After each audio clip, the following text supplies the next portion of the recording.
the day would be Christmas. We would feel no pain, never have to cry. We would never have to work a day in our life. Every child would be happy, growing up with some mommy and daddy. Trust me, what a wonderful world it would be. Cause every day be a high day. When we party like a Friday. And if a girl give you wine, well you must take the wine. If you don't, there's a crime day. Unless she have a man, it will be all love and no hate. These are the things that I would do if I could change the world.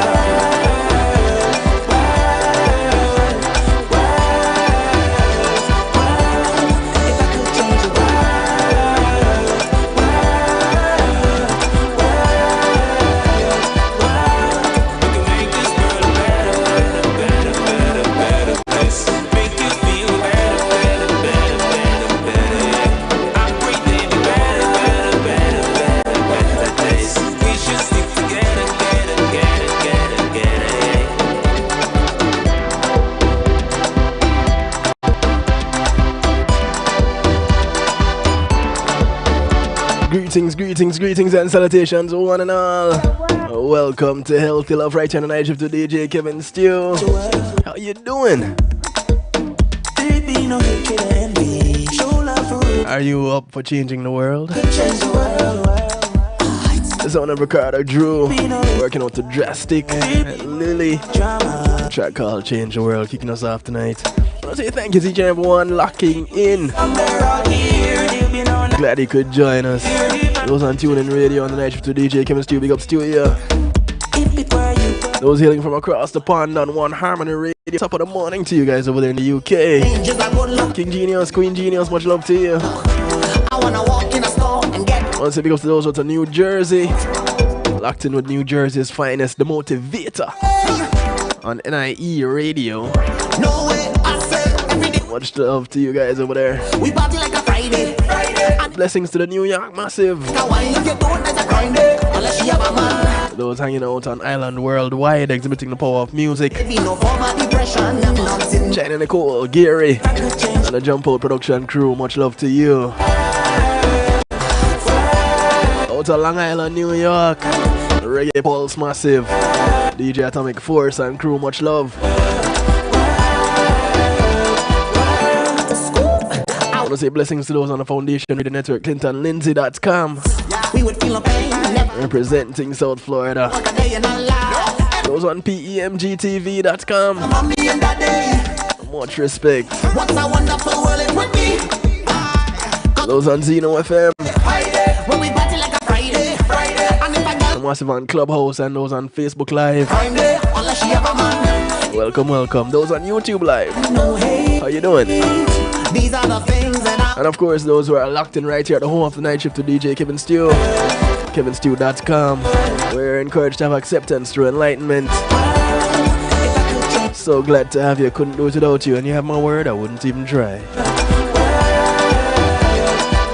As a reminder, those of you on Clubhouse and Facebook Live, it's only a segment broadcast, so don't get too comfortable here. If you want to get comfortable, go to KevinStew.com. You can watch live, listen live, participate live. You might get to hang out in the stew pot and comment there. Those of you wondering what the stew pot is, it's what others call a chat room. But it's because we're fancy, we call it the stew pot. It's where we keep things interactive and bubbling.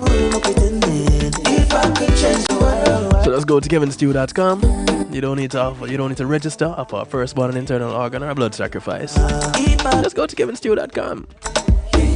And you're in. You can put your name, you can remain anonymous. It's up to you. We just ask that you remain respectful. I want to say thank you to my segment sponsors. Real change is a Paul C Media Group, and being in a moment is priceless. Give them a call. I wanna walk in a store and they'll take your videos, your photos, your streaming, your ads. You have an event you wanna stream live on a secure platform, whether yours or theirs. Call them up. They'll do everything you see here on KevinStew.com and more. You want somewhere to host your website? They host mine. Talk to them. What kind of events do you want to talk about? Streaming live? A church service, a funeral, a party, a graduation, a seminar. Once you can stream it Talk to them about ways to stream it. 754-999-1140 is how you get in touch. 754-999-1140. Tell them you heard about them on the night shift to DJ Kevin Steele. Wanna say thank you to Althea and her healing heavenly hands. Althea is used a licensed massage therapist operating out of Broad County, North Miami-Dade and South Palm Beach counties. She comes to you, bringing her table, her oils, and over 20 years massage therapy experience. Give her a call, schedule your appointment today. It's 954-655-9000. That's 954-655-9000. She only has one request outside of paying her. It's that you get off her table and go sleep somewhere else when she's done. You're guaranteed to fall asleep at those hands. Trust me.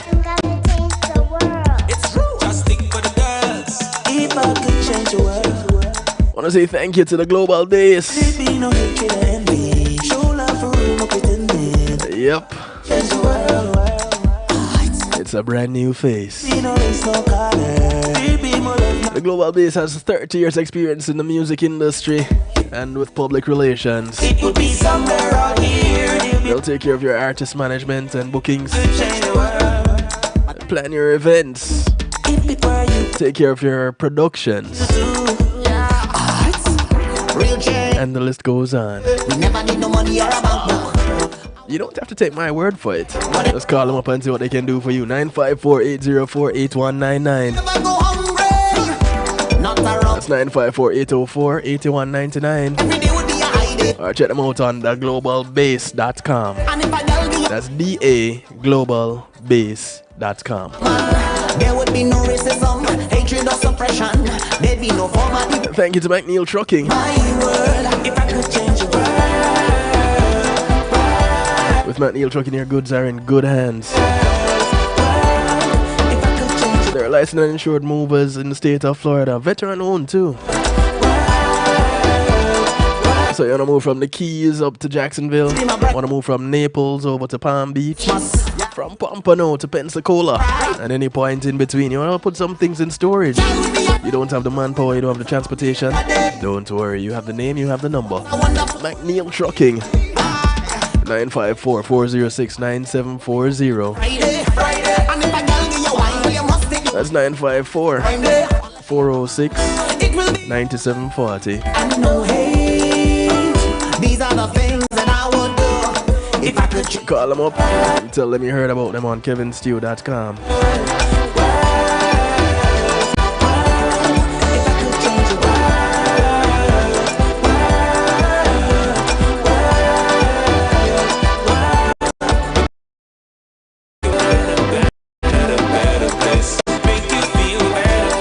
And it's Healthy Love Night.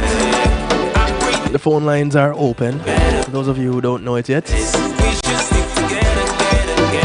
Numbers to call, numbers to text, numbers to WhatsApp and Telegram. 773-789-STEW. That's 773-789-7839. You see it scrolling across the bottom of your screen right now if you're watching.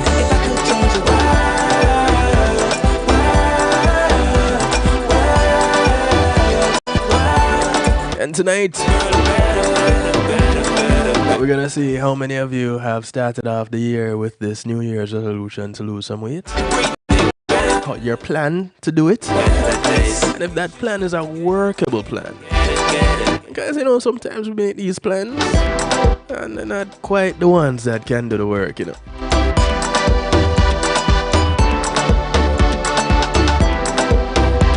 Right now I have someone with me that is definitely one who can make this world a better place, and she has been making this world a better place. She's been doing it for years. No stranger to the night shift to DJ Kevin Steele.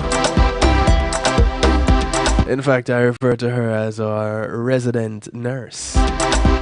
Ladies and gentlemen, without further ado, the one and only Nurse Marva Riley. Hey, Kevin. I have a new title. You know, you've been our resident nurse for a while now, Marva. So I don't know how much of a new title it would be. How you doing? Okay. I am doing amazing. I am fully awake Look at and that. I'm not sipping on coffee. I'm sipping on hot cocoa. Look at that. Yes, my kind of beverage. Hey, Marv. Yes. Hey, MJ. How you doing, sis? Welcome. Long time I haven't seen you in the stew pot. Glad that you could add some spice to the stew pot tonight. MJ is locked in and saying good evening to everyone. All right, so Hey, Melissa. how are you, Marv? Officially, Happy New Year. Happy New Year, Kevin. Happy, healthy New Year. Yes, yes, yes. Funny enough, um, I must apologize to all my affiliates. I didn't put out a notification last night, and all my listeners too, because I wasn't on last night. I didn't do a broadcast last night. Believe it or not, at this time last night, I was well laid out and well unconscious Ooh. because I picked up a 24-hour bug on Sunday, and it Mm-hmm. knocked me straight out. Mm-hmm. I started sleeping Sunday afternoon and woke up sometime Monday afternoon to eat something, and I was out again after that. Mm-hmm. Got up this morning and went to work. You felt better this morning. Well enough to go to work, yes. I'm feeling much better now than I did this morning. Yeah. Your body healed itself because you rested. It's amazing what a little rest can do. Yes, that's the key. So The key. we know that you have given us eat, sleep, meditate. I did the sleep part. Mm-hmm. In the midst of my sleep, I did a little bit of eating. Mm-hmm. Really, a little bit. That's good. um, and you gave us share simple, healthy, easy, inexpensive recipes. So you gave us a way that we could eat well and enjoy it. Mm-hmm. Because a lot of people, when it comes to eating healthy, they think that it has to be some bland food that is just for rabbits. Mm-hmm. And so you've given us a way to change how we view that and Mm-hmm. how we taste that. You've come back again and you've taken us to another level. Talk Yeah. to us a little bit about where you're going now, where it is that you're taking us at this point in our journey. Okay, so my name is Marva Riley. For those of your viewers who don't know me, I'm a registered nurse for over 24 years. Most of my experience has been in the area of critical care. I also authored, this is my third health and wellness related book that I've authored. And I am a holistic health advocate.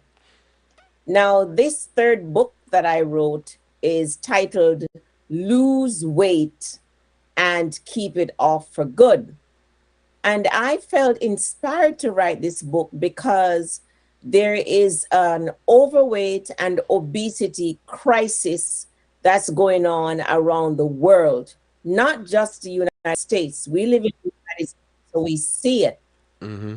Um, are you getting an echo, Kevin? No. Okay. Not just in the United States, but throughout the world, there is an obesity crisis that is related, directly related to what we're eating and what we're not eating, which is directly related to the availability of fast food or healthy food. Mm-hmm. These fast food industries growing and getting so big and they're opening all over the world. So with this overweight and obesity crisis comes a myriad of of health issues, including the number one cause of uh, premature death Mm-hmm. in the world, which is heart disease. Yes. And then there is the diabetes and the kidney disorder and the fatty liver and the arthritis and inability to do basic things. And Mm-hmm. it's starting as early as children, little kids. Yes. And I felt led to address it because what I've come to realize is that I can say to you, Kevin, you need to eat better, or Kevin, you need to lose weight. But people don't, I've come to realize that people don't really know. They don't understand what it means to eat healthy, and they don't really understand how to go about losing the weight, and not just lose the weight, but keep it off. And that's why we have every year we have people going on the bandwagon of the New Year's goal to lose the weight. And by March or so, it just fizzles. People become frustrated and they give Mm-hmm. up because they don't have a roadmap. They don't know how to go about it. And that's why I wrote this book. It's I don't know if it is just divine intervention or just interesting altogether that we ended up doing this broadcast for tonight. Because Mm-hmm. in the news this morning, there was I heard it in passing. Some talk about teenagers and obesity and teenagers getting um, weight reduction surgery. And I'm like, wait, hold up. When did we get to this point? Mm-hmm. Because there was a point in time when weight reduction was this well weight reduction surgery was something for the rich and famous, Mm-hmm. and then it became, I guess, more available to the not so Yeah. rich and Mm-hmm. and not famous. Now they're talking about teenagers. Instead Mm-hmm. of addressing the fact that our teenagers are obese and overweight, they're offering Mm-hmm. them weight loss surgery. Mm-hmm. And I was, Mm-hmm. on one hand, I was confused by it. But on the other hand, it makes perfect sense. Mm-hmm. Because, again, this healthcare business as we know it is just that, a business. Yes. And a business exists to make a profit. Yes. And how you make a profit is to keep your customers coming back. And so, Mm-hmm. here you have an overflow and constant flow of customers. Mm-hmm. Because now our children, our teenagers, are overweight, which leads to a myriad of problems. Mm-hmm. All of which you mentioned in just the first 5 minutes. Yeah. The recently last year I went for a checkup at a doctor that I was seeing for the first time. Mm-hmm. And he mentioned the doctor himself was obese. I would dare say morbidly obese. Mm-mm. And he was shocked that, I was 60 or almost 60 at that time. I was weighing 126 pounds, something like that, blood pressure of a baby, that kind of a stuff. Right, So we right. got to talking, and he said he knew he needed something about his weight. But then when I went back to see him, like 3 or 4 months after that, because I wanted to do a B12 level, because I mainly eat plants. And there's a big talk about plant-based eaters might have B12 deficiency. He didn't have any concerns, but I wanted it done. When I went back to get the result, we got to talking again. And he told me he had changed his diet. He had lost like 30 pounds, something like that.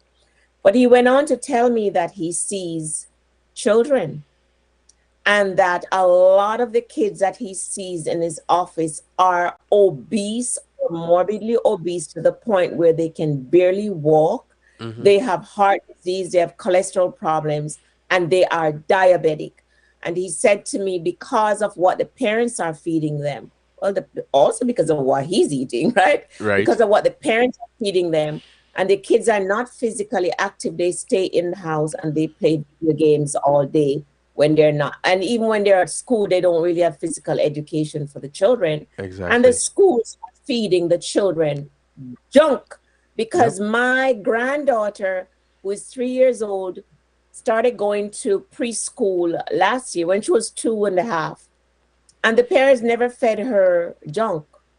And when she started going to preschool, an expensive private preschool in New York, they feed the children, they give the kids lunch. The parents give breakfast and they give the kids lunch. And every day is junk that they're giving the children. They're giving them macaroni and cheese, they're giving them donuts, they're giving them sweet drinks, things like that. So when my granddaughter went home, they have a hard time getting her to eat the fruits and the vegetables and things like that Yeah. because our taste bud adjusts to the unhealthy food, and our brain then starts craving the sugar and the excess salt and the preservatives. Yes. The salt and the sugar, we go after it like steel to a magnet. We just gravitate toward it for some reason. The brain, the The brain, pleasure center. the brain quickly latches onto that sugar. The sugar, not the sugar that is in fruits, and the sodium that is naturally occurring in foods, but the fake sugar and that salt, the excess salt, because salt in and of itself is not bad. We need salt. Okay, it's the excess salt that is in these processed foods that's killing us, Yes. and the sugar that is added to almost everything. Kids are being made into sugar addicts from birth because many moms are choosing not to breastfeed And going for formulas. and going for formulas. And as soon as the baby can take regular cow's milk, they start them on it. And these formulas and the cow's milk, they all have added sugar. So the baby's being introduced to that fake sugar from birth. And so many babies now are actually, many babies are being born obese because the mom was obese when she was pregnant, and the baby that she gives birth to is obese, and they just grow up to be overweight or obese. And so children are having health issues at a young age. And so we can safely say that these children, when they become young adults, they're going to start having chronic health issues such as hypertension and cholesterol issues and type 2 diabetes. More children are being diagnosed with type 2 diabetes. A lot of them are having arthritic and joint pain. You'll see them limping around. And by the time they're in their 30s, they're going to have major issues. 40s. That's it. A lot of young people in their late 30s and 40s are dropping dead from massive heart attack Yes. from what they eat and the obesity.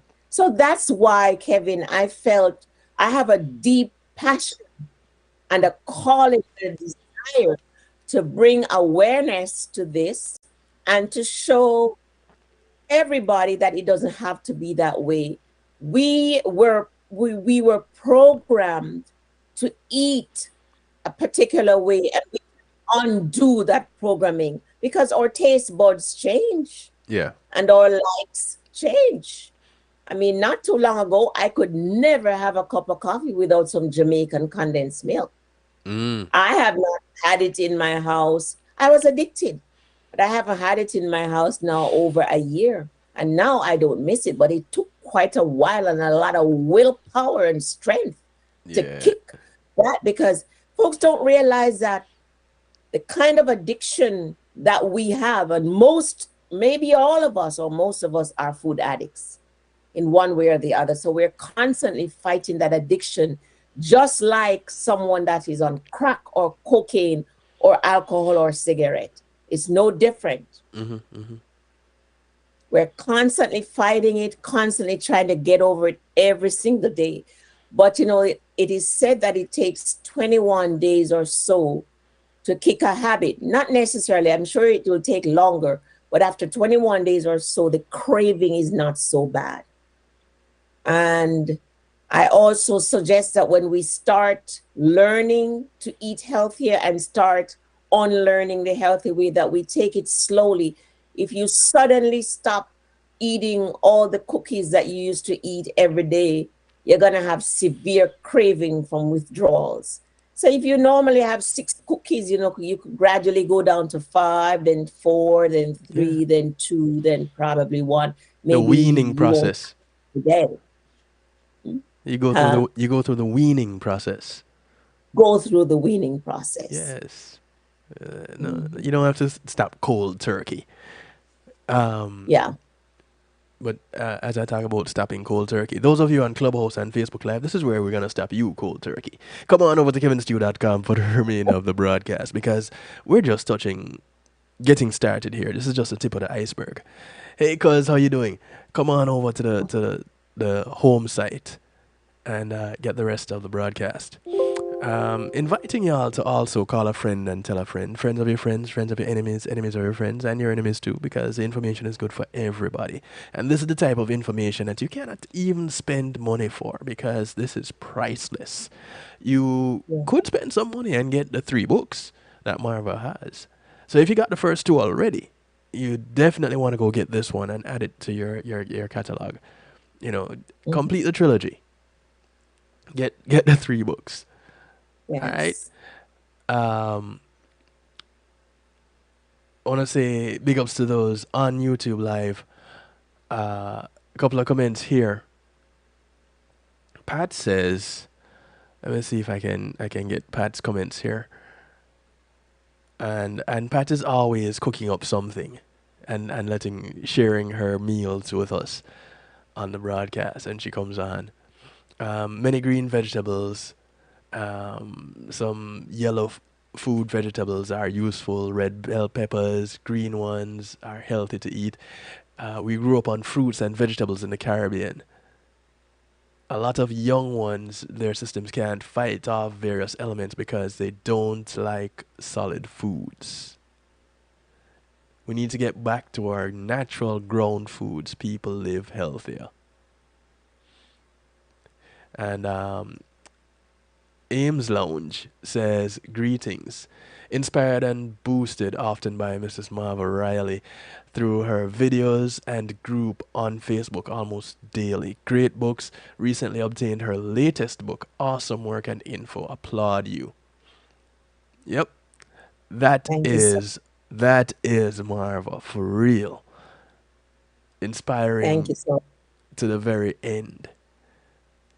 And she's nowhere near the end yet. And to think, no, not at all. To think, though. I would like to touch on what Pat said.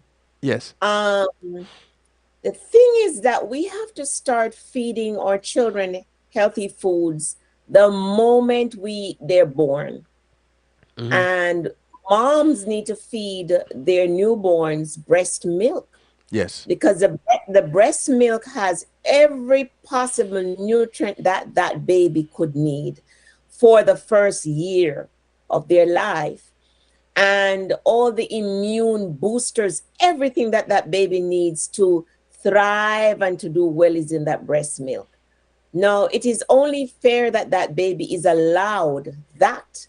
And some moms don't want to do it because of image. It'll mess up their breast. It's not convenient or anything like that. But I believe that if parents decide to have children, that's just one of the things that comes with it. You need to feed your baby breast milk. Okay? When the baby is able to start eating solids, introduce the baby to vegetables, to green vegetables. I remember when I had my children in Jamaica, the first thing that they told you to give the baby was pumpkin and chocho. Those things Yes. that were soft that you could blend out and give to them. And And green they peas. don't have no, huh? Huh? Green peas. Yes. Hey, crush them. They're not sweet. Crush it. And we did not put salt in it. No. They told us not to put salt. Yeah. So the children grew up appreciating those things. How many of us ate yam? Yam don't really have any flavor, but so many of us ate Yep. so yam, as they would say in Jamaica, and we were quite okay with it. Hussein Bolt is credited for his strength because of all the yam and coke on those roots and Yes. the green vegetables and things. I never heard him say anything about pork and beef. He's talking about the grown provisions and the That's right. plants That's right. that he eats. But we have to introduce our kids to those things as opposed to the sweet cereal that we start our children on, and even the milk that these pediatricians push have additives, including sugar, the cow's milk. You know, people think it's a joke when I talk about it, or think I'm just trying to be cute, having a play on words when I talk about these serial killers. And no, it's real. When you look deep into these cereals, and you don't really need to look that deep. Just look at the label. Just read the labels. Yes. And it if it doesn't at least turn on a light bulb, then something is wrong. And this is the beginning of the end, really, with these serial killers. A lot of the cereals that we're giving our children, we're just killing them. And for those that the breastfeeding, Marvel, I have another friend in the medical field, and she's big on lactation and breastfeeding and the importance of it, and even with the whole process of getting pregnant and following through on the pregnancy. And she would talk about these things. And back when I started doing Healthy Love, some almost, well, I've gotten so used to saying 10 years. I actually started doing this back in 2010, so almost 13 years ago now. So a little bit over a decade ago, when I started doing this, and Jenny Stone being the very first person in the medical field to co-host this segment, she mentioned it, and in the first 2 years of an individual's life, this is where things like immunity develops. Yes. And it is not from a vaccine. It is not from a formula. It is from that mother's milk. And both Yes. mother and baby benefit, because it's both a bonding thing, Yes. it's both a healing thing for both mother and baby. Yes. And any woman that talks about it destroying their bodies shouldn't get pregnant. Yeah. Because if you're Yeah. going to talk about a child destroying your body, don't get pregnant. And I've seen a lot of women that have children that look amazing. Yes. Look at Marva. She's a grandmother. Looks amazing. Yeah. Yes. Y'all don't get it twisted. Don't get caught up in the hype. And so, Marva, you've been taking us on a journey ever since you recognized your journey. Because, and I say this over and over again, and I'll never get tired of it, you were there pretty much written off. You were told you can mark off your days on the calendar, get your affairs in order, say goodbye who you need to say goodbye to. Yeah. I wanted to touch on the breastfeeding a little bit. Please. The The thing is that there is a movement going on right now in the more sophisticated hospitals, birthing centers, where they are pushing from moms to breastfeed. They are trying to do away with this formula feed because they're research and evidence-based birthing centers. Like, for example, my daughter and my daughter-in-law gave birth to a hospital in Manhattan. I don't quite remember, one of those top hospitals in New York City. And they strongly discourage the new moms from desiring formula. They Really? push for breastfeed, yes, and they do not remove the baby from the mother's chest for hours after birth, and they do not cut the umbilical cord immediately.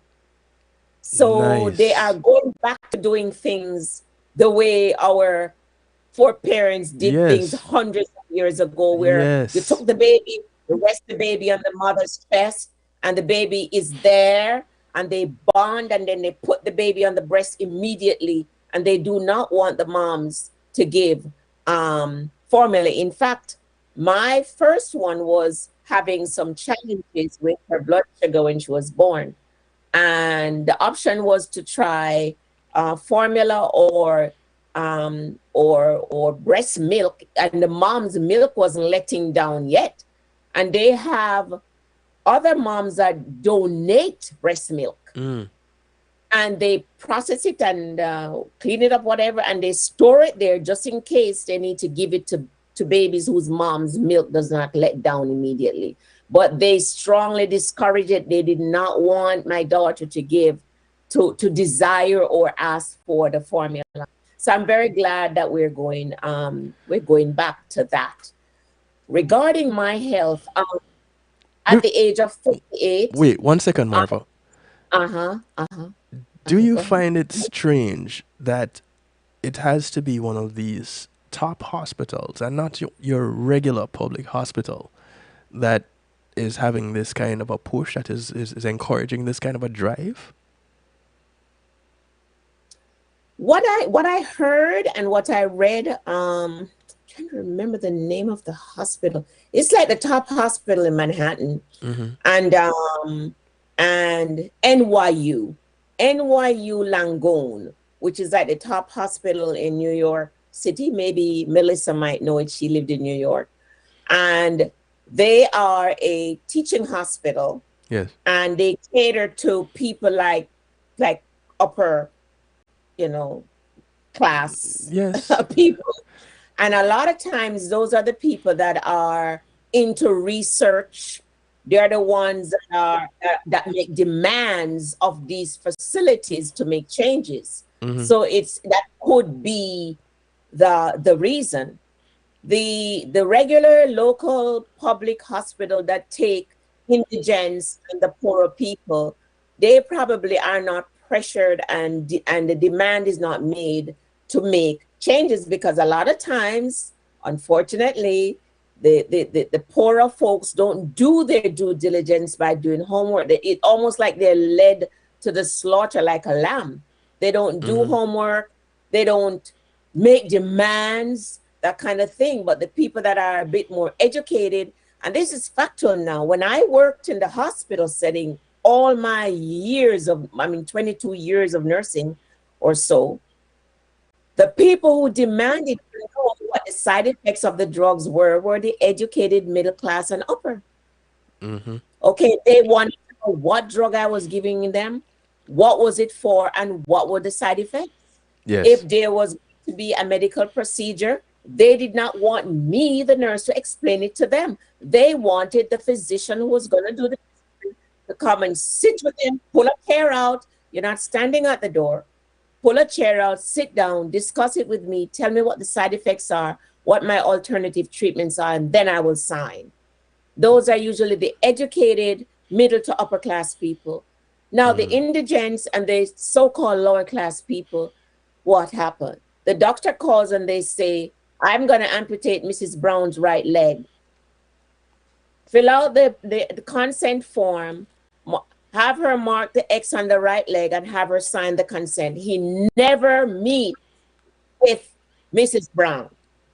I'm not saying it happened 100%, but it happened quite a bit. And Mrs. Brown demanded to have the physician come and sit down and talk with her before she signed the consent. So it could be because of where this hospital is, who they cater to. Maybe that is what pushed them to do that, because the family member of my daughter's husband, who is a nurse of 40 years, working in the pediatric department. And when my granddaughter was having blood sugar issues, she said, my hospital would have just put her on formula. That's what she said. They need to put her on formula. They need to put her on formula. They need to put her on formula. That's what my hospital would have done, because she was like a NICU nurse for years. And she said, that's what they did. Well, this hospital said, no, we're not going to do it. And we discouraged the mom from requesting formula. We'll give the breast milk, even though it's breast milk from somebody else. But it's still human sugar, breast and milk. monitor the baby's sugar every hour, and give the baby sugar drip in the vein, sugar water if she needs, but we're not giving formula. So that could be the reason. Yeah, it just struck me as really interesting. I wouldn't say odd. I just found it really interesting that it had to be one of the top tier hospitals to have such a drive, and not your regular public hospital, which would probably have more of the population going to that kind of hospital. So The thing is, Kevin, that whether we want to admit it or not, whether I know the healthcare system in the United States, particularly in Florida, where I practice all of my nursing life, and I know some about the healthcare system in Jamaica. And let's not fool ourselves. The level of care that you get depends on where you live geographically. And it's the same thing with the school system. And a lot has to do with how much money, who you know, your education level, what position you have. Okay? Because I remember years ago, okay, when I used to work at a specific hospital, and this man who was the head of a large chain of fast food, I won't say what it is, what the name of the fast food and what the person's name is, but he was the top head honcho of a large fast food chain. And he was our patient. And we all had to drop everything that we were doing and attend to that gentleman. And they call them VIPs. They go in special suites. They'll block off an entire wing of a hospital. Okay? And special doctors and things like that. So let's not fool ourselves. Right. Okay. And then we go to hospitals that are in indigent areas. You don't really get that kind of care,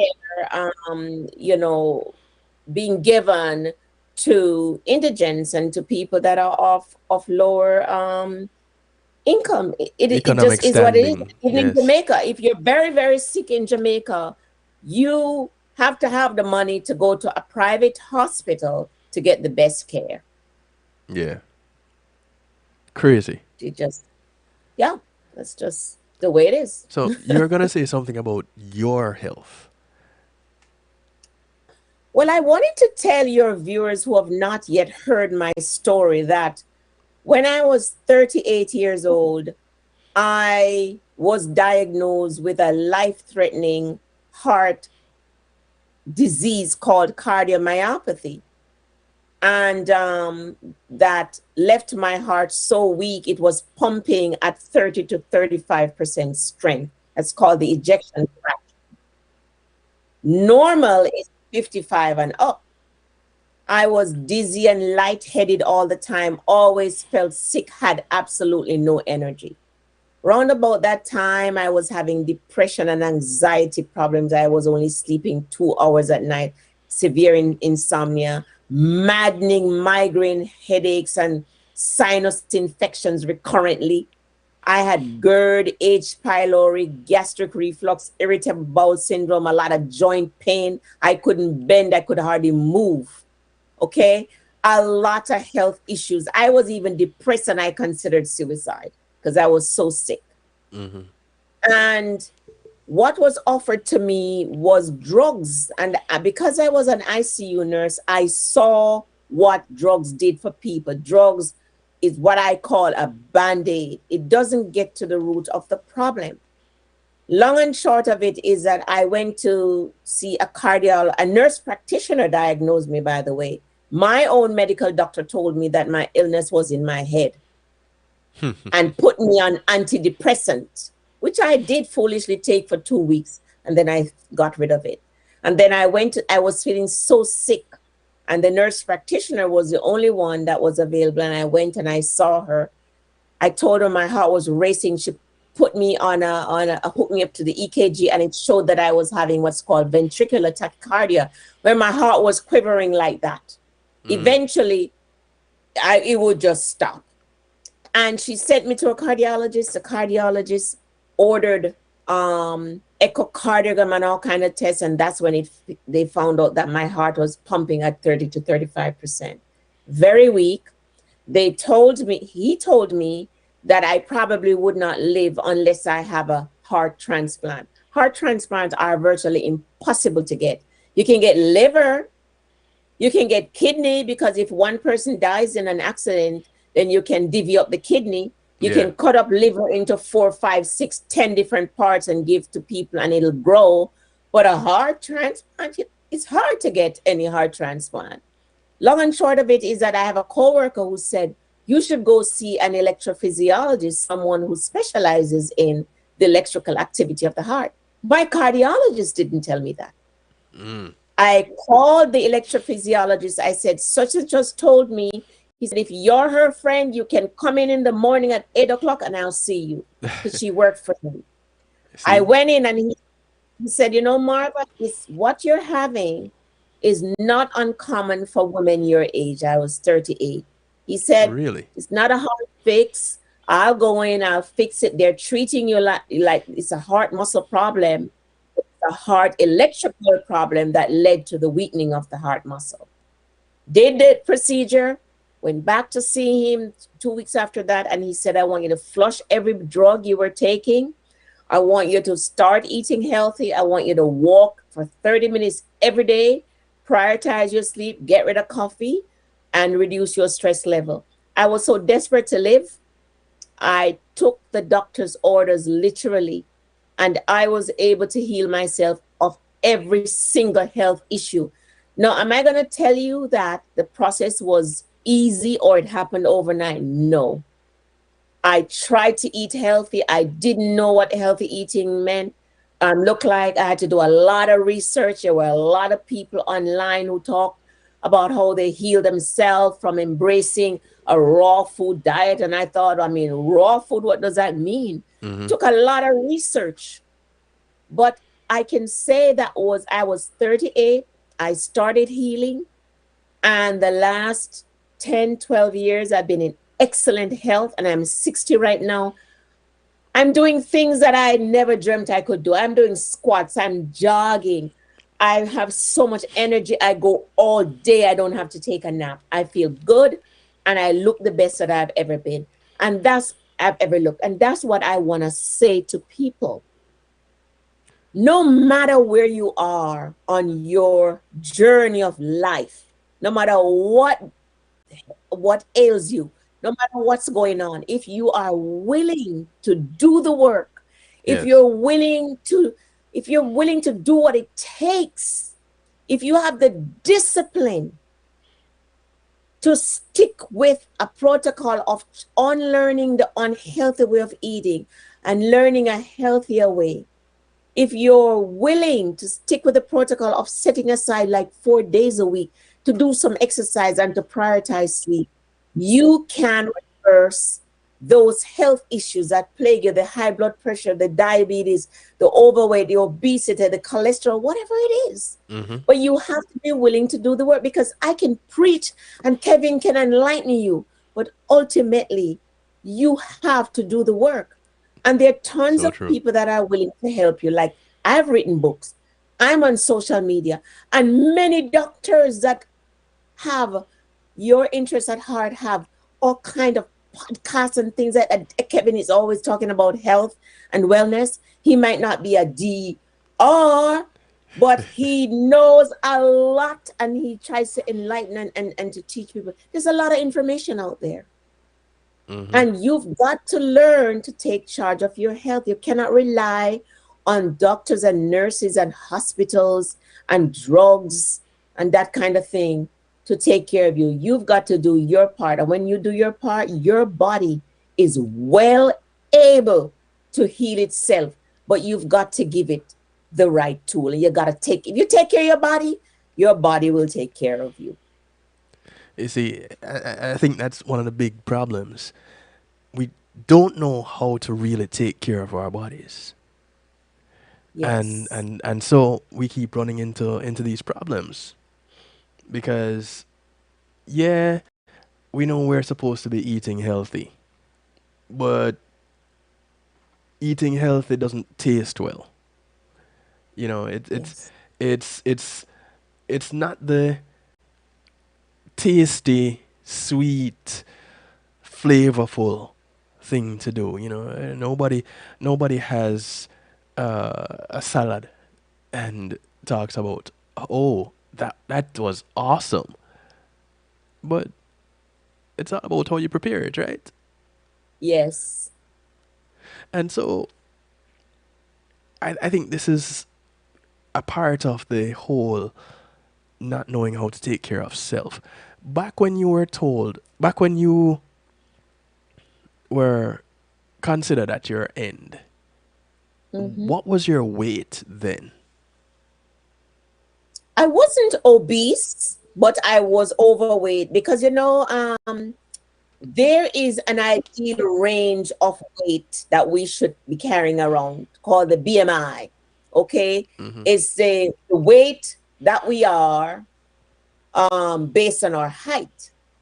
Right. Okay, so I believe I was probably in 150s, maybe 152 thereabout, Mm-hmm. and ideally, I should be about 120 to 128. Okay. It's not easy to stay in that range.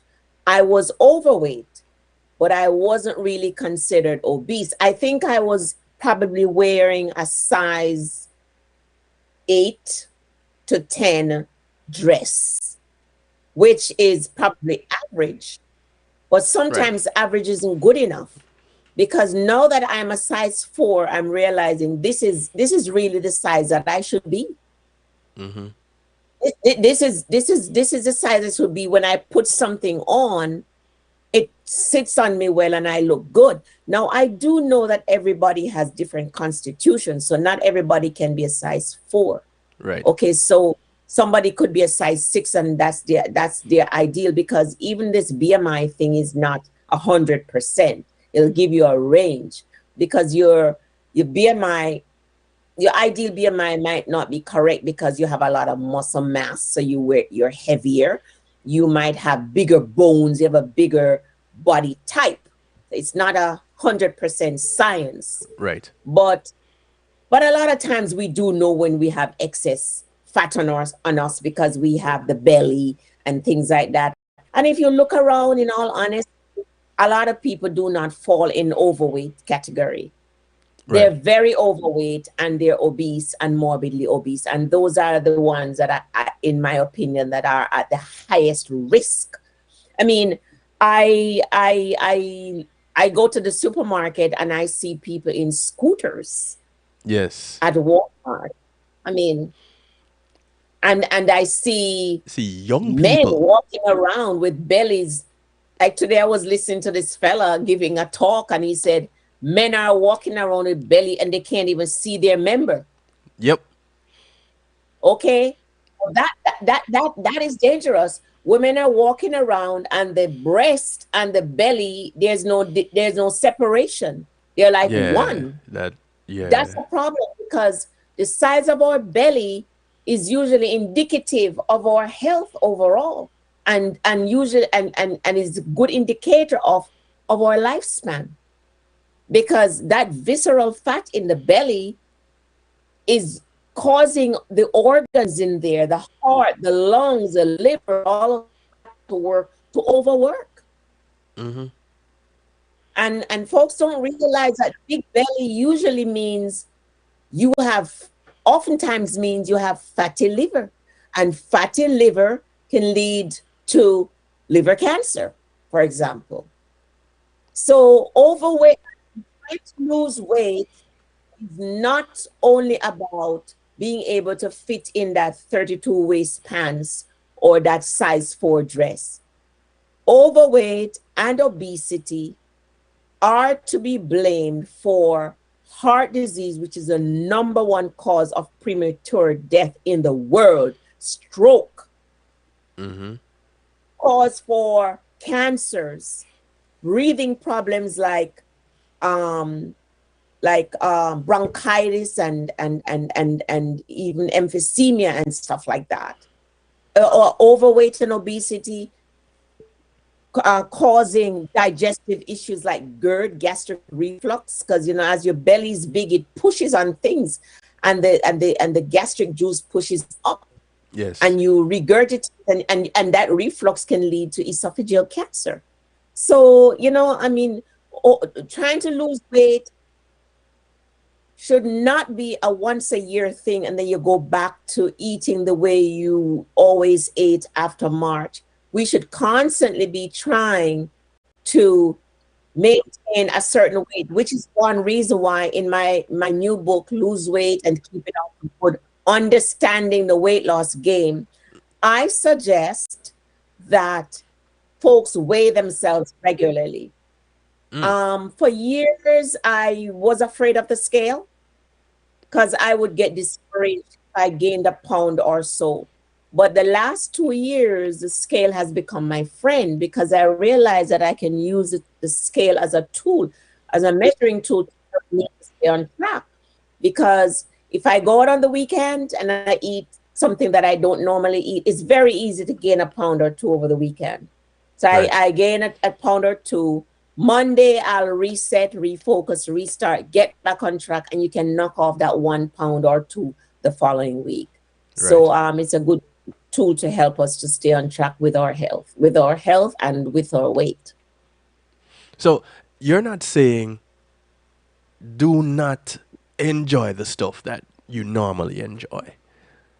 You're saying, just like how we talked about earlier on, weaning off, you can still get to enjoy some of the stuff that you normally would enjoy. Enjoy your steak, enjoy your hot dog, enjoy your whatever. Don't indulge, don't overdo it.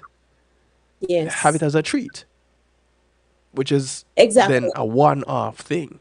But know that after you have it, you need to do the work to process it out. Yes.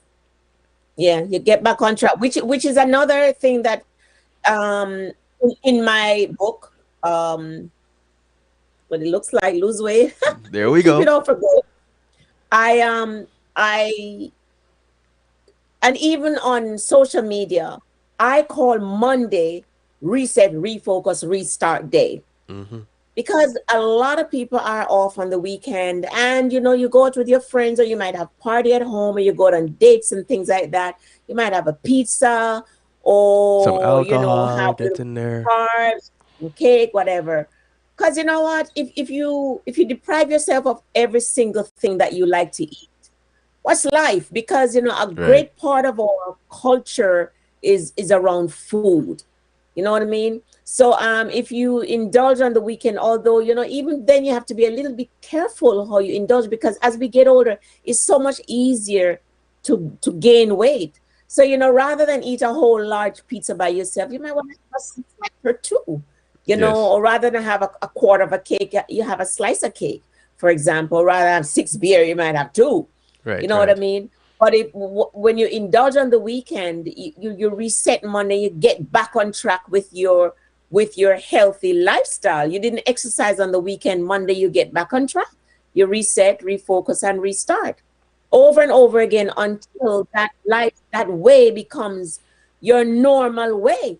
And if Mm-hmm. and you will also, that's why the book Understanding the Weight Loss Game, because you're gonna know, for example, you cannot eat a bad diet 2 days in a row and expect to succeed on your weight loss goal.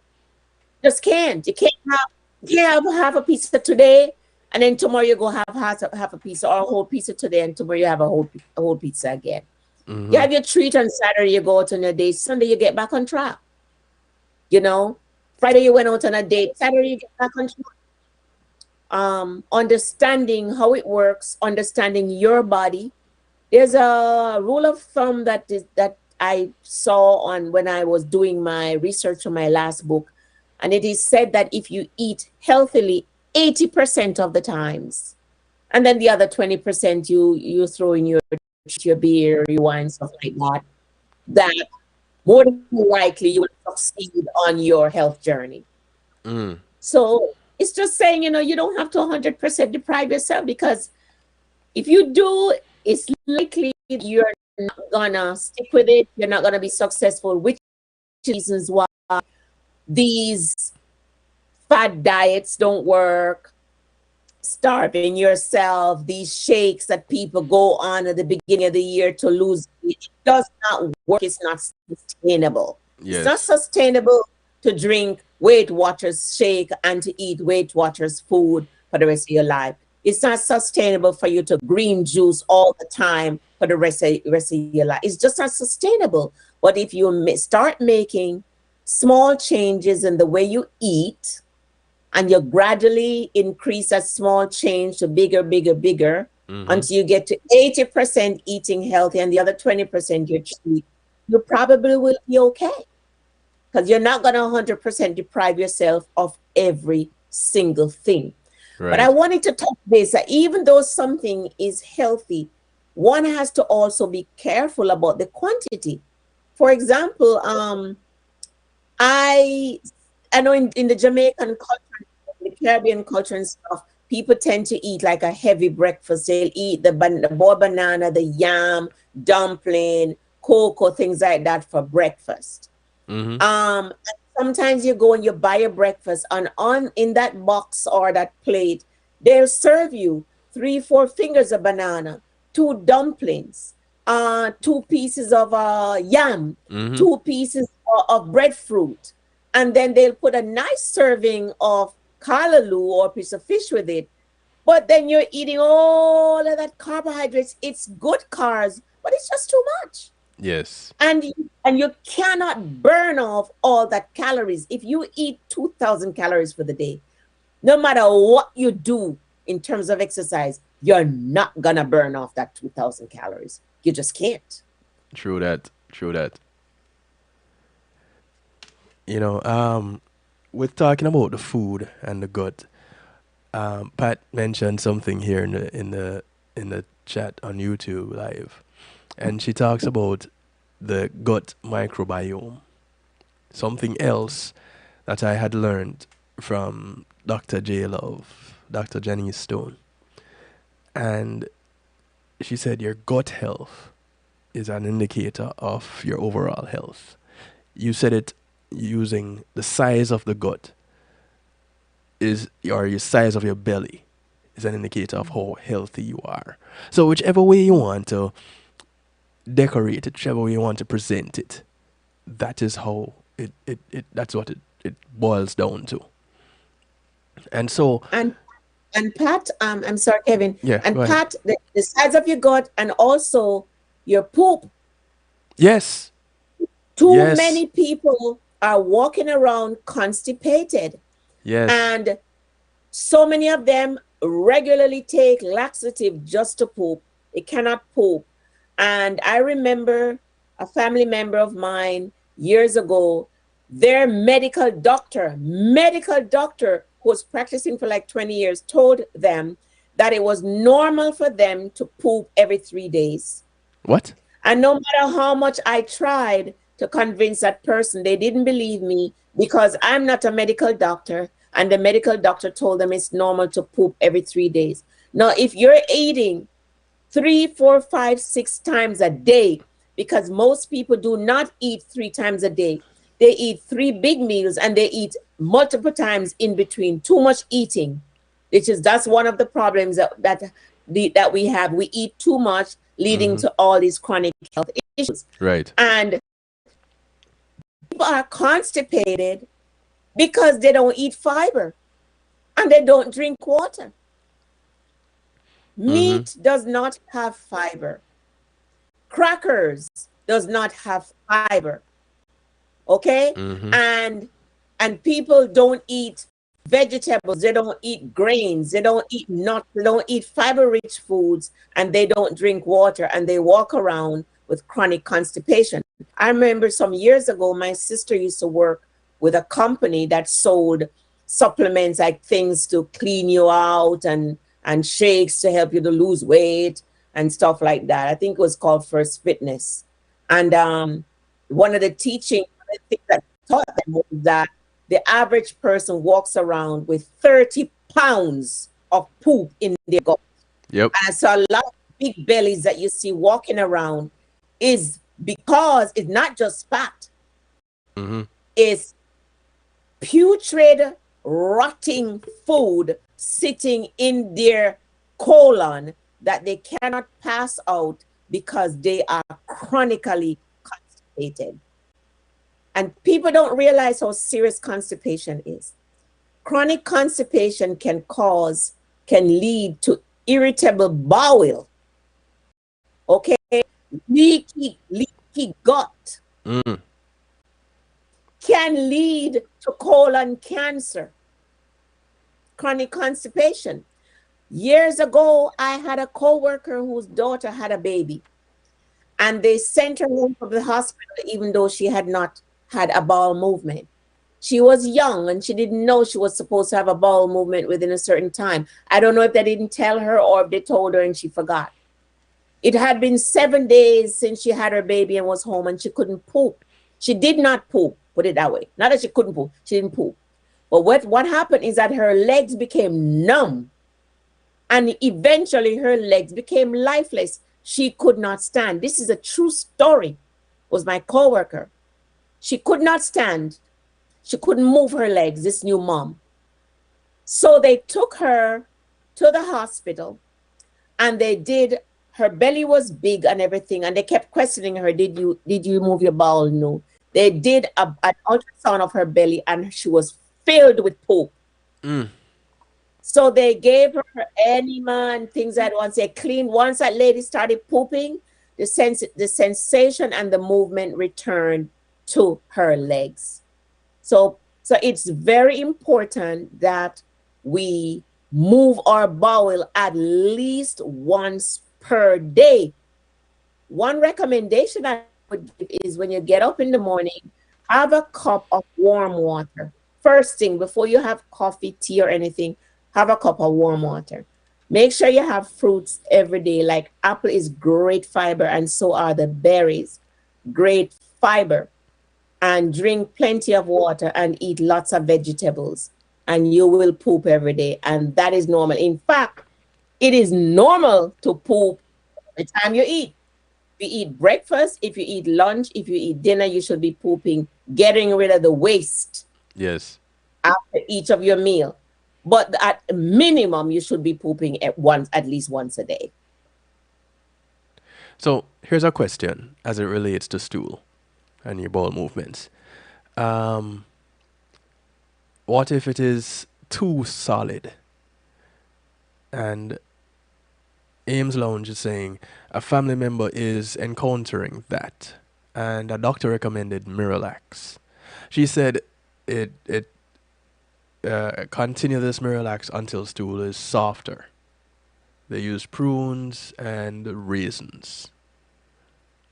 So if the stool is too hard, so I'm guessing Ames Lounge that the family member is just really having difficulty passing feces, and so she is told to use the Miralax to ease, to soften the stool so that it passes easier. That's probably it, because it's the thing is that if the person is impacted, mean that the colon is packed solid with that hard stool and it cannot come out. If she was, say, in the hospital, what the doctor would probably do is order an enema. You know, you put the tube up there and you wash it out with some water and stuff like that. But when you're doing like colonoscopy, a lot of times they give you a Miralax to drink, okay? Because and so that the stool will move from top out, as opposed to just using, say, a suppository. But if that individual is chronically constipated and they're not having a disease of the colon, if their doctor isn't telling them that they're having a disease of the colon and they're chronically constipated, that's because of their diet. And sometimes medications that people take will render them chronically constipated also. So such a person would need to be more diligent about their colon health. They would need to drink adequate amount of water. Another thing that people don't realize, that drinking cold water can actually slow your bowel down. Yes. Okay, so they might want to drink room temperature or warm water. I find that helps me a lot, keep me regular when I drink a mug of warm water first thing in the morning. I remember my grandmother used to do that as a child. I didn't understand why they were doing that. No, you but know. They would always have a cup of warm water, and they would always have hot water after dinner. They were always drinking. But what do we drink now? Coffee. And coffee dehydrates the body. Yes. You know, coffee is a diuretic, so it pulls that liquid from your colon, because the stool is probably hard because there isn't enough liquid in the colon to soften up the stool. Well, you know, You know, I was gonna ask about that, and let me ask you this too, Ames Lounge. Is that family member taking iron supplements? that's it. Because iron supplements can cause constipation also. So, you know, they're asking a lot with a little information. So, Exactly. you know, to give feedback that you'd feel comfortable getting, you need to share some more information about that. And since you're in touch with Marva, you know, you could probably talk with her some more about that. But The thing is that not just iron. That, I mean, even some blood pressure pills. If it would be a good idea if folks are on medications to read the side effects of the medications. It's very important to know the side effects of your medication. You'd be surprised how many people are on 10 pills, 5 pills, 20 pills, and they have no clue, not even one side effect that they don't know. And the pharmacies nowadays, every drug that every time you fill a prescription, they print out side effects and give it to you. It is your duty to learn at least some of the side effects of drugs. yes, But I know for sure, like anti-anxiety drugs, antidepressant drugs, they do cause dry mouth and dryness and constipation. Some hypertension drugs do, like the iron you said, do. But the thing is that if folks would just be, if you're on medications, it's not to say you have to stop taking your medication, but you have to be a little bit more diligent with your bowel health. For example, like I said, drinking adequate amount of water and drinking a cup of warm water first thing in the morning.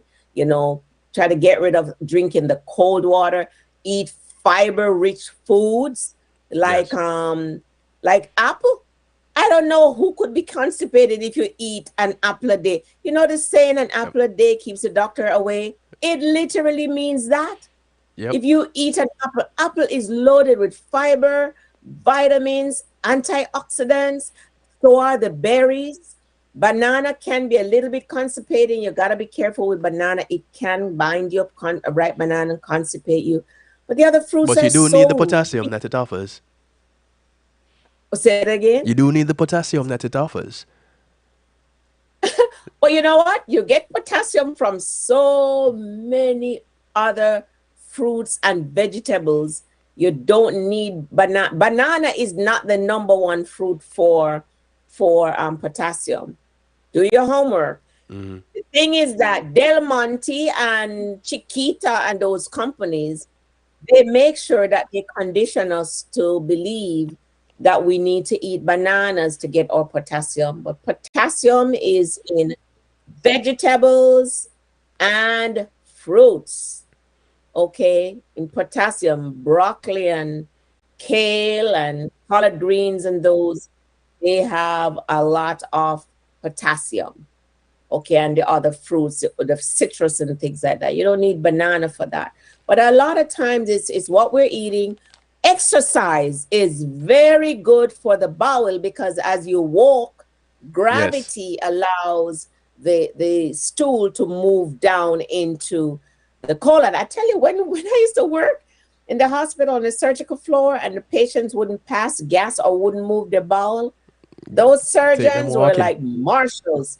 Nurse, get that patient up and walking every hour. We didn't like it, but we had to get that patient marching round and round the nurse's station, round and round the unit to get things to move with gravity down so they can start passing gas and move their bowel. So walking is very powerful stuff. Now, Ames now just gave us some more information. They were not diagnosed with any other disease, and they're not taking any iron supplements.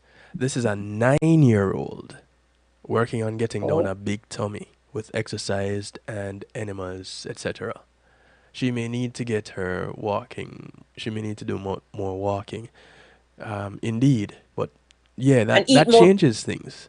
A 9-year-old. Eat more fruit. I bet is what that child is eating. It's probably what she's eating, and what she's not eating. And it's if that child probably did not was not introduced to water, he or she probably doesn't like water. And if they're drinking juice, the sugar and stuff can bind them up. They need water, and they need fiber. Like oatmeal, for example. If you can get that child to eat oatmeal, not the instant oats. Quick oatmeal is stripped of the fiber, but like the old-fashioned oatmeal, you might have to make it nice and delicious for him or her. And then you add fruits to it.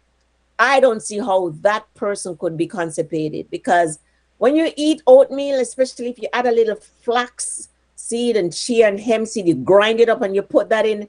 It's packed full of fiber. And it'll just bring things down a lot. But what do these kids eat? They eat the sweet, sugary cereal that has no fiber in it. None. No fiber. So she has to eat more fruits, more vegetables, more fiber-rich foods, and drink more water. That's it. But I wouldn't be comfortable with my child being on Miralax at just a young age. I would have to figure out a way how I can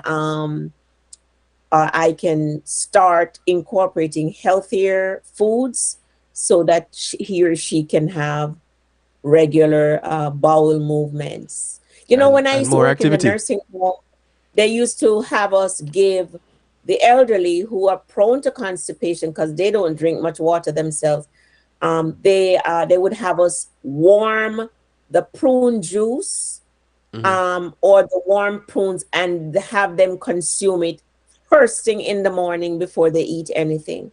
So I think the Ames said they give the child prune juice. Maybe you could try doing it first thing in the morning, on an empty stomach.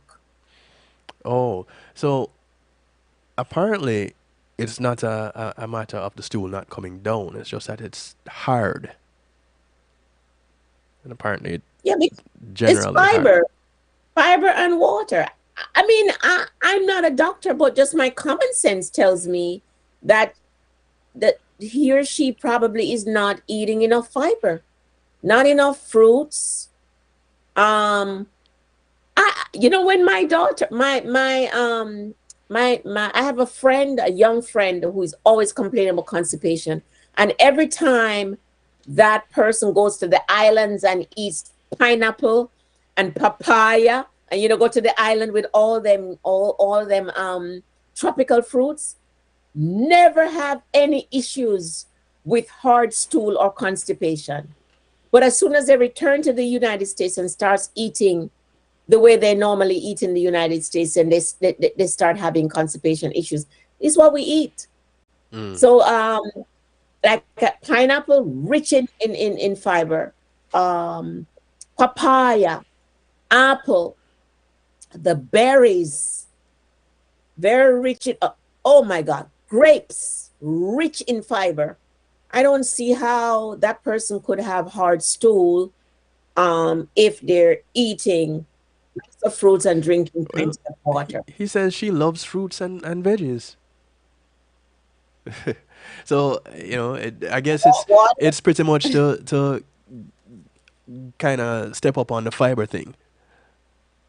So yeah, fiber it is.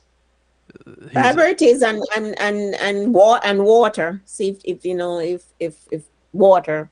Yeah, they said they'll double up on the fiber. And thank you very much. Appreciative of the info.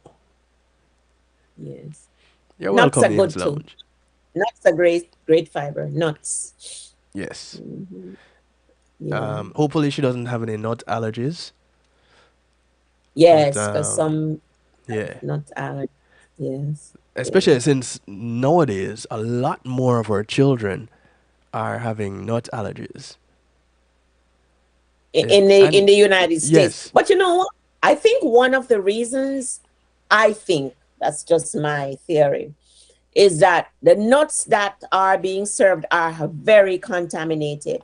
I don't know if you recently what we started doing, like it was just pecan season, and we would buy a huge bag of pecan because I live in Georgia and it's pecan pecan state. country. Yeah. We would buy a large bag, and then we use a nutcracker to crack it, because we found out that the nuts that you buy in the store, they put chemicals on it to preserve it and to Yes. make it taste good.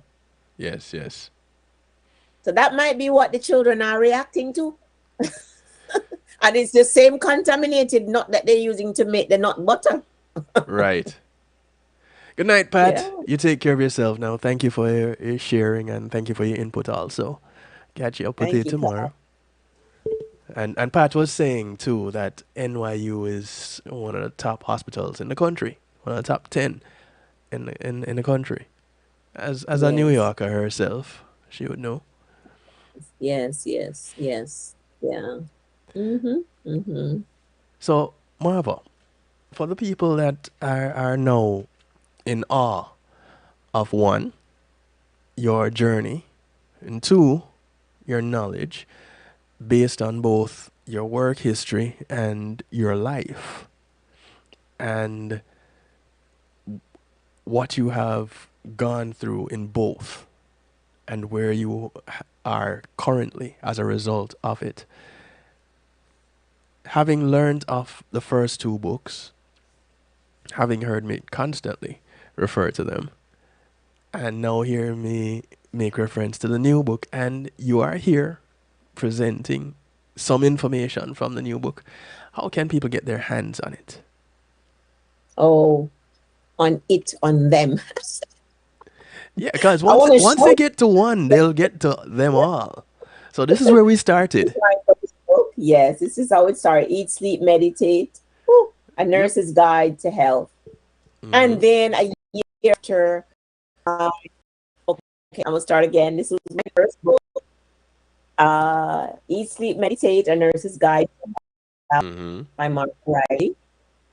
And then a year after, I wrote my second book, Share. It's a recipe book, simple, healthy, easy, and inexpensive recipes. And then I just published my most recent book, the 23rd of December 2022. It's called Lose Weight and Keep It Off for Good, Understanding the Weight Loss Game. Mm-hmm. And my books are available at Amazon, Barnes and Noble, Target, Walmart, and my website, rnmarvariley.com. I also, last year, got my books in the Georgia Public Library System, the Pines Library System. But one thing I can Nice. say to the viewers, to any library system in the United States, if you are a member of the library and you go to the library and you request any book, they will get it for you. So you can go to any library and request it and they'll get it for you.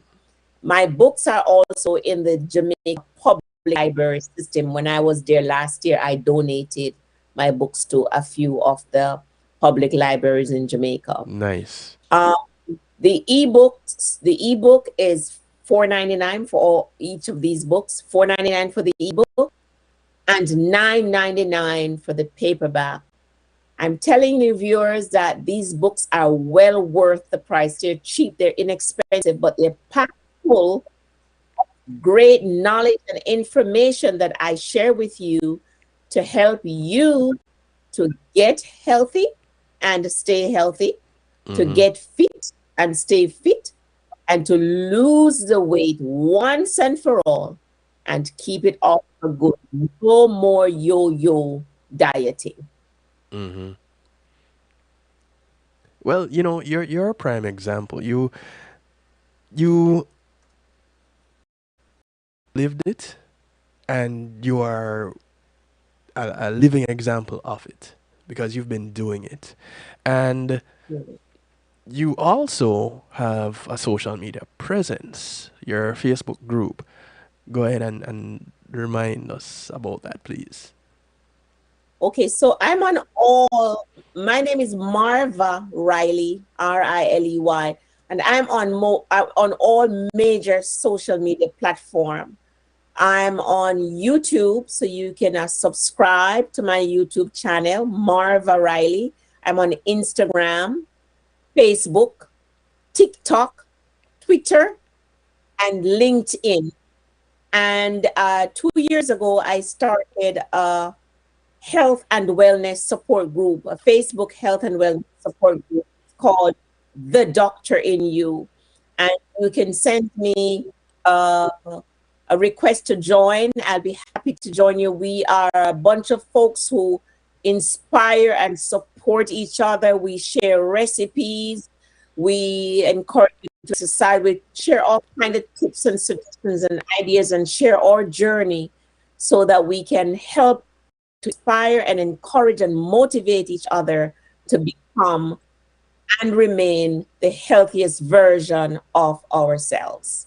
And right Indeed. now, the group has 700 members, but these are people that are active members. They're not just sitting there. They're involved. You see them exercising and having fun and eating healthy, and that will then inspire you to also get on board. So go ahead and send me a request, and I'll be happy to have you in the group. Listen, I I I have to find a new group to be active with. My one physical activity would normally be playing ball. For the Americans, Mhm. soccer. And oh, that you're up. Yeah, there I am. So I there was a group that I would play with on a Thursday evening. Well, Mhm. I started playing drums for this church on a Sunday morning, and they rehearse on a Thursday evening. So that kind of kicked that out the water. Mhm. So I need to find a new group to play with. But the funny thing is, when I was playing with this group, I was the oldest guy on the field by 10 years. Yes. And these, I never thought I'd hear myself say this, and now it'll be recorded, so I can't get away from it. These youngsters were amazed at the kind of running that I would do on a Thursday evening on this field. Yeah. And Yeah. they were like, "What's your secret?" Uh-huh. Sleep. You take care of yourself. That's the bottom line, you know. You take care of yourself, Sleep. because if you take care of yourself will take care of you. Yes. Today I was listening to this fella. I follow him on Instagram. He's into holistic health and all of that. And I heard him. He was doing a live on Instagram, And he said, ask people what their 5-year plan is for their health, for their life. Do they plan to be alive in 5 years, in 10 years, in 15 years? And what are you doing now to ensure that you will not just be alive in 5, 10, or 15 years, but you'll be alive and healthy? And healthy.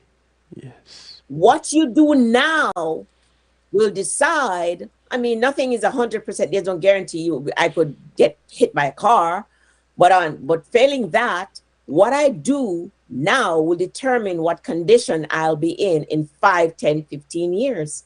And a lot of people now are not even living to be 50 or 60 years old. They're dying prematurely from chronic health issues such as heart disease and diabetes and kidney failure and stuff, and cancer and stuff like that, because of the lifestyle choices that they made years ago. So that's what we're trying to tell these folks who listen. It's never too late to start taking care of yourself. You can start right now by making baby steps, and then you start making bigger steps and bigger steps, because baby steps become bigger steps, and eventually it'll become your lifestyle, and you're gonna love it. You're gonna love the way you feel, because you're gonna have energy like Kevin. You can go kick soccer, or Marva, you can jog at 60 and do weight training and feel energetic. I don't have to take a nap during the daytime. I have a lot of energy. I just keep going. Yep. But it depends on what you do. If you take care of yourself will take care of you. I thank you, Marva, for taking the time out to come and share with us tonight. You've been a constant supporter, a long time supporter, and I appreciate of that. And thank you for constantly supporting. Thank you for your input, even when it's not a night where you're featured, and some of these topics you feel so passionately about. You just had to stay up that little extra time. Yes. And I thank you. I really do. Looking forward to going through 23 with your input, with some more of your input. And since we have another book, we're looking for some more information coming from you.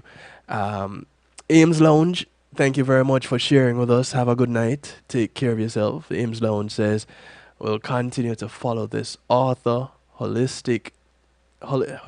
let me make sure I say it all as it is put here. We'll continue following this author, holistic health advocate, and powerful speaker. So thank you so much. Thank you so much, my friend. I appreciate your support. And I know it's way past your bedtime. I know Ames Lounge, and she has little kids. She's a young mom. And I so appreciate your staying up and hanging out with us tonight. Awesome. Love you. Awesome. If anyone had missed this broadcast, don't fear. You can catch the replay. So you can find it in the archives on YouTube, and the podcast is available. Will be available by morning. So The Night Shift to DJ Kevin Stew is the name of the podcast. It's also the name of the YouTube channel. So, the YouTube playlist. So you can check it out. And of course, if you can't find me, you can find Marva. Yes. She mentioned, now, you see, this is the difference with Marva and me. Marva mentioned Amazon and Walmart and Barnes and Nobles.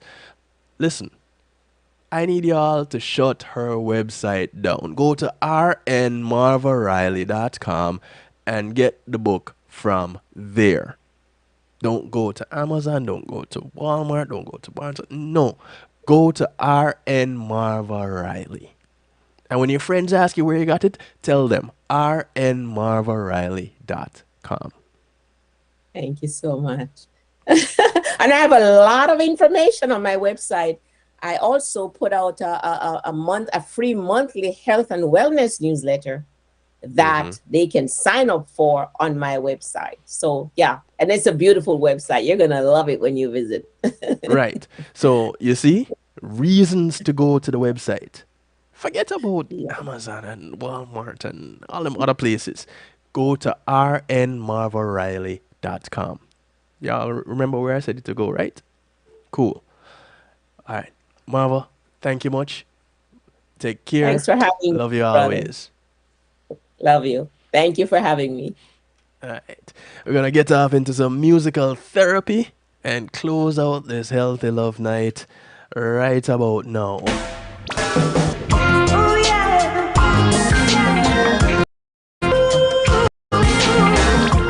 Win or lose, this is my game to play. Kicking it off with the sound of Miss Joanna Marie. I'll play it my way, and if I make mistakes, it's my own heart that breaks. I've got to Her rendition of One Life to Live. myself. And don't get it twisted. You only have one. I only have one life to live. How are you gonna live it? Have one love to give. No matter what he is, he touches me and makes me his. Oh yeah, now we're in love. This is Joanna Marie, and it's all about DJ Kevin Stew on the night shift.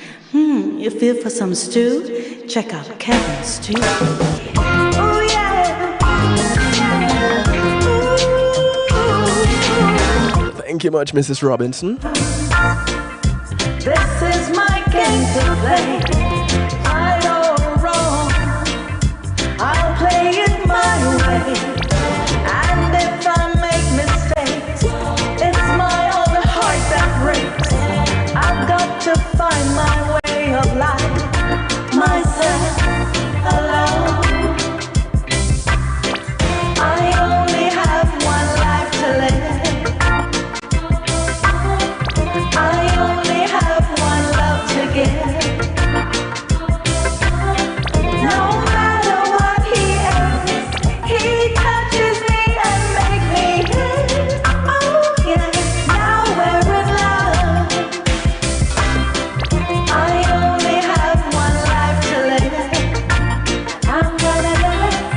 I only have one love to give. I'm gonna give it. No matter what he is, he touches me and makes me his. Oh yeah, now we're in love.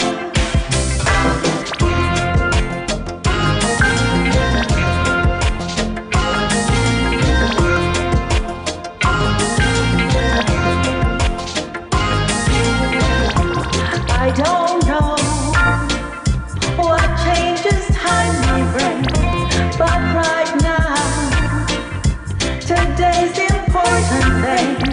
Together, come what may, we'll welcome each new day. With love to be your guiding light, to make it through. Tomorrow, I only have one life to live. I'm gonna live. I only have one love to give. I'm gonna give it. No matter what he is, he touches me and makes me his. Oh yeah, now we're in love. I only have one life to live. I'm gonna live. I only have one love to give. I'm gonna give it. No matter what he is, he touches me and makes me his. Oh yeah, I know I'm his. I'm his. Thing I'd rather do than spending time with you. There's no place I'd rather be than in your company. This is music from Audley Rollin. Love when you I need. Some of you may know him as The Wiz. With you I have. Track called Close to You. I found what every heart dreams of, and I'll never leave your side.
didn't catch Mr. Audley Rollin, his beautiful wife Dawn Marie. Sunday mornings on Reggae Global Radio, 10 a.m. They take you on an international gospel music segment.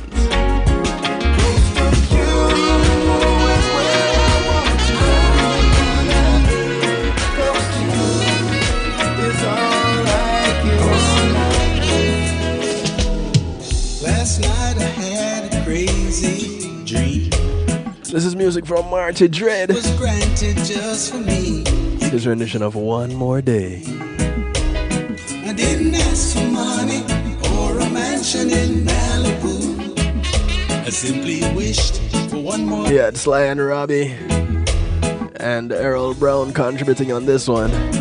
One more time, one more sunset. Baby, I'd be satisfied. But then again, I know what it would do. Leave me wishing still for one more day with you.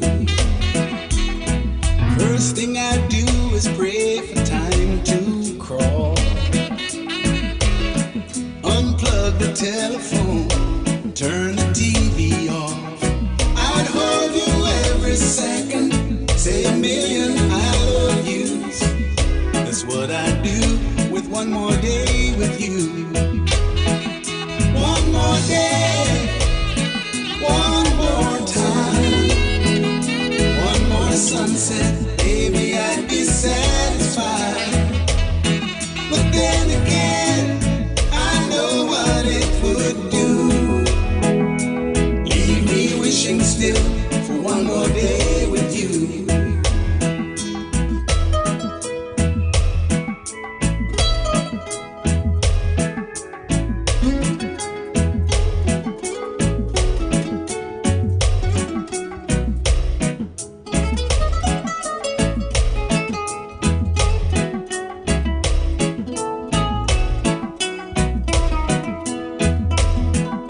One more day, one more time, one more sunset, baby, I'd be satisfied. But then again, I know what it would do. Leave me wishing still for one more day with you. Last night I had a crazy dream. A wish was granted just for me. You could be from anything.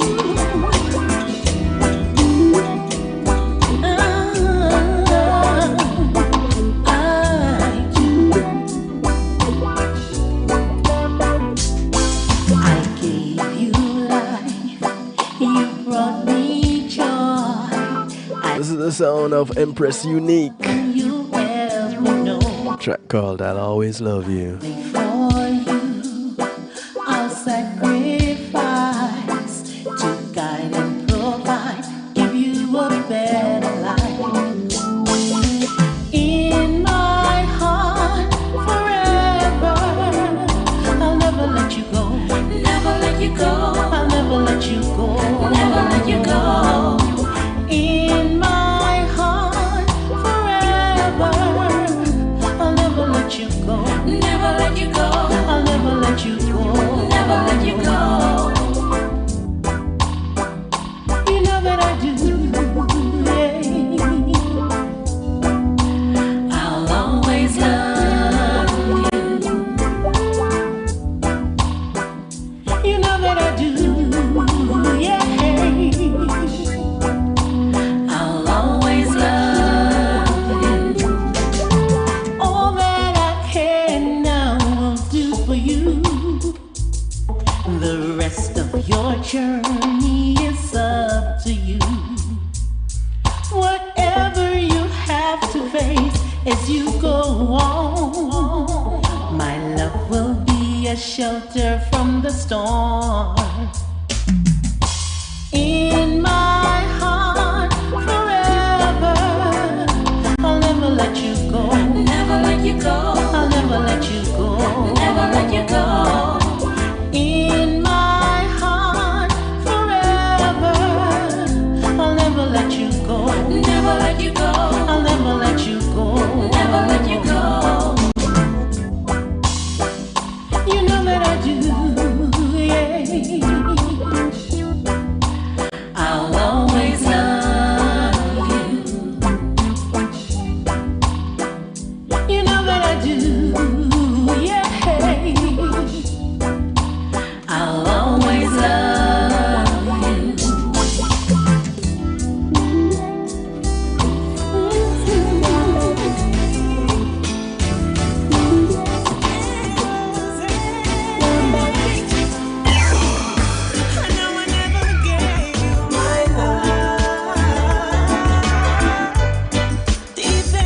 This is N Rose.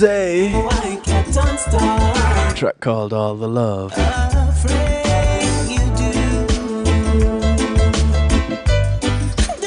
What a lovely rendition it is too.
To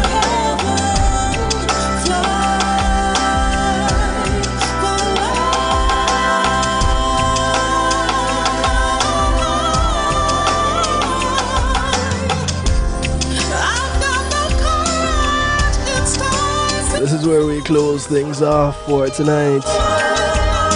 The sound of Zayla Trinity in the background, track called Fly, brand new music from her.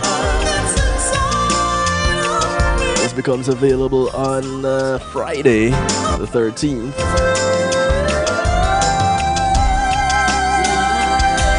If you want to get your copy, visit the Zayla Trinity website. But I want to thank you all for tuning in tonight to this edition of Healthy Love. Thank you to Marva. Thank you to those who contributed. Thank you for the questions. Thank you for sharing. As we part company, remember to look out for members of your community. Remember, your community is not just a development that you live in, but it spreads far and wide. So those that you pass on the bus, the plane, the boat, or the train, whether you walk, ride, or drive, these are members of your community. So look out for one of them today, because you never know who's going to look out for you tomorrow. My name is Kevin Stew, and this is how I like to do it to you, for you, and with you every Monday, Tuesday, and Wednesday right here, kevinstew.com, 10 p.m. Eastern, and affiliates. Good morning, good afternoon, good day to you wherever you are in the world. From right here in South Florida, I bid you all a good night. Take care until we do it again tomorrow, all being well, with real talk. Take care of yourselves. Greetings and salutations, one and all. You're invited to tune in to the night shift with DJ Kevin Stew. It airs on Mondays with Community and Finance, Tuesdays with Healthy Love, and Wednesdays with Real Talk from 10 p.m. to midnight Eastern Time. Come spend some time interacting in the stew pot, where we keep things bubbling and wind down in musical therapy. The night shift with DJ Kevin Stew is on kevinstew.com, where you're encouraged to have acceptance through enlightenment.